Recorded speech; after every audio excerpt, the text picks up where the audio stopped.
In my defense, my beautiful son, the smallest man in the world, did try and steal my Pepsi.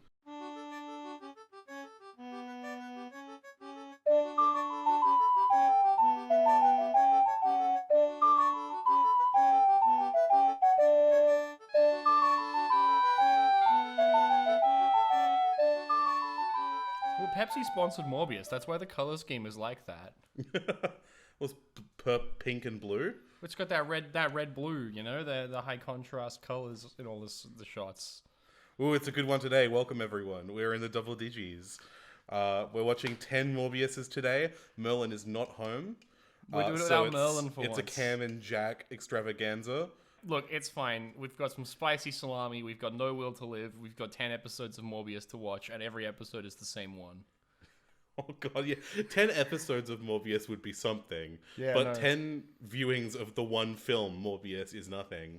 We're having a Morbius episode of our own. What would they do for an HBO's Morbius like, limited series? I think it would be, one, not very good, right? It depends when they made it. When are they making it?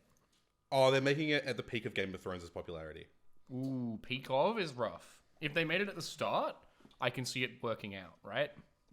You've got this whole subplot in fucking Costa Rica. Oh yeah, true. The bats do something and mean something. Yeah, you'd keep cutting back to the helicopter pilot as he like goes about his day, and you'd get invested in his character, and then you get eaten by bats. And then after years of building a dedicated fan base due to some writing and like, you know, characters and things, they finally finish it with this movie.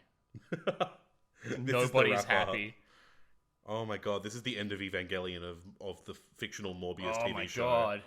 End of Evangelion is the end of Evangelion of jokes. I will say, in the HBO's Morbius, Matt Smith would have at least had sex. Like, for God, actual... would he? No, he would have for sure. 10-minute fucking Matt Smith puppet sex scene. Puppet? Yeah. Sorry, I'm thinking about Team America. Yeah, I was about to say, it's for like no reason. a Team America bit. Yeah. A movie that I said say... 10-minute sex scene, and my brain went 10-minute puppet sex scene, because that's the most important part of that movie. I've got to say, that film ages so poorly. Oh, yeah, no, it was not good at the time. It was not good at the time, but you could get away with more in the mid-aughts. Also, I was like, you know, a fucking baby, and I was like, haha, it's funny because It's the funny puppets have sex. Yeah. I'm still in... I will say, for all of the Thunderbirds are say fuck now. For all the trash of that movie was, like, the puppetry was impressive, is the thing. Yes. How did you make a puppet vomit like that? You just fucking alcohol poisoning, man. Yeah, it'll do it. But yeah, no, Morbius, though. Morbius. How do they make a man drink blood like that? I want to try the blue blood. It looks delicious. It looks like blue milk. It looks like antifreeze, is what it looks like. I've never seen antifreeze. You've never had a cold Isn't it pack? green? Like a cold pack? That's like not made of pack? antifreeze, is it? That freezes. I think so. Sorry, I keep looking at Aveen, who's sitting across the table. You're the producer. You would know. Okay, we were getting fact-checking by our producer. All right, let's get as much dead air as we can while we wait for this. I'm just going to edit this out. No, keep it in. It'll be really funny. This answers my question, I guess. We've been shown bottles of antifreeze. That's not what they put in cold packs. They put, like, something else. It's like a jelly. Listeners, write in. Oh, it is blue. Okay, and green. Okay, it can be whatever color you want. We're both right. Listeners, write in to us with your antifreeze opinions at morbius.net. Yeah, I want my Capri Sun full of blue milk. I don't like a Capri Sun full of milk. No, you're right. That's pretty bad. But I want it. Well, I've always had the idea of like a goon bag full of chalk milk, which seems like an atrocious idea, but like an atrocious idea that I would want to kill me one day. Want to watch Morbius 10 times? Yeah, let's watch Morbius 10 times. Let's smash it out, baby. Yeah, let's fucking get it done. You see what happens in the movie, and you start rooting for it. And you go, "We need Morbius." Yeah, we do. To stop the evil. We need Morbius to stop the evil. That's for sure. I'm in podcasting range. Bold talk for a man in podcasting range. Yeah. So, biggest takeaways from this 10 of we've been shown the teleprompter and non-toxic blue coloring. The concerning component in reusable ice packs is the ingredient used to lower the temperature, which is usually propylene glycol. A small taste of reusable ice pack liquid typically only creates mild irritation, with large ingestions, it is possible to develop symptoms similar to alcohol intoxication, such as severe drowsiness, unresponsiveness, and slowed breathing. Other kinds of reusable ice products come in different forms, like reusable ice cubes with liquid in them and ice packs filled with small gel beads. Reusable ice cubes are typically filled with distilled water. The gel beads and ice packs are usually made of sodium polyacrylate, which can be irritating if swallowed. Some early reusable ice packs contain very toxic substances such as diethylene glycol or ethylene glycol antifreeze. These types of ice packs have been recalled and are generally no longer available. So this is what happens when someone holds up text to Cam. I go into teleprompter mode. But yeah, we Also, I could tell that it was making Aveen completely bananas insane angry at me, and that was very funny. So yeah, that puts You the have to keep that in. antifreeze doubt to rest. At the very least, you won't have to transcribe that. You've got it on there. Of course, if you do still have antifreeze thoughts or opinions, feel free to message us. And I think I said Morbius.net, which is our website. So I'm pro freeze, actually. This is my favorite antifreeze podcast. Yeah. Well, I mean, is the podcast anti-freeze? Are we committing to that? I just said I'm pro freeze, man. It's going into summer. I'm always pro freeze. Right? Okay, I'm glad we're on the same fucking cold page about this one. Morbius 10 times. We watched it. There was 10.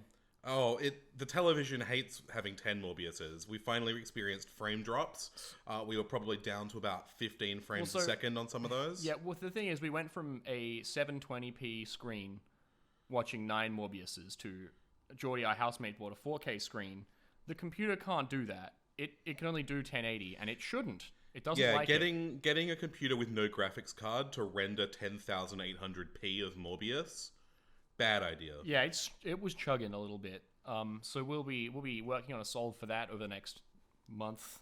Cam looked at his wrist as though there was a watch there, but there's not. I love doing that. I've developed that habit by accident. So I did have one thought this Morbius, which is, atypical for me, given that it I normally have could not none. be me. But upon watching our favorite scene in the movie, which is the Matt Smith have sex scene. Have sex. That's the one. I noted that the room that he's in is so liminal.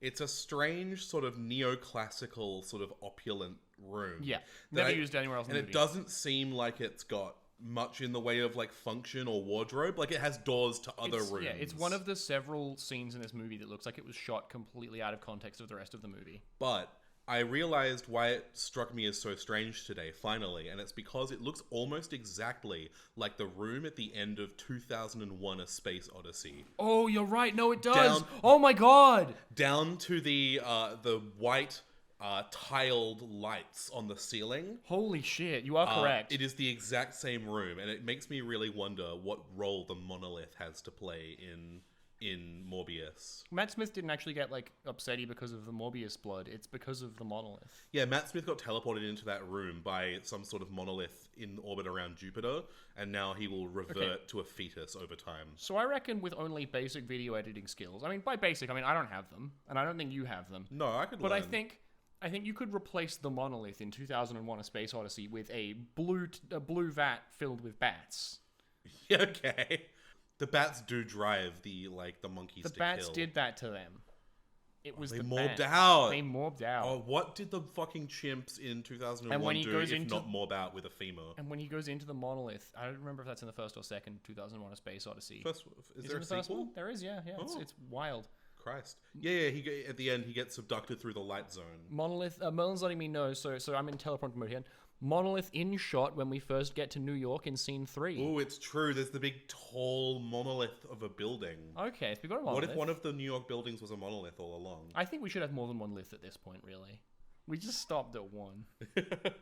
That's it, everyone. Go home. You've already got your lith. I thought you were going to say joke. No, That's it. That's the last I'm ending one. the podcast. Yeah. So, well, for me, this was I haven't been watching this hard since the first or second watch. This was a big. I was paying the fuck attention to this one, and it really didn't help.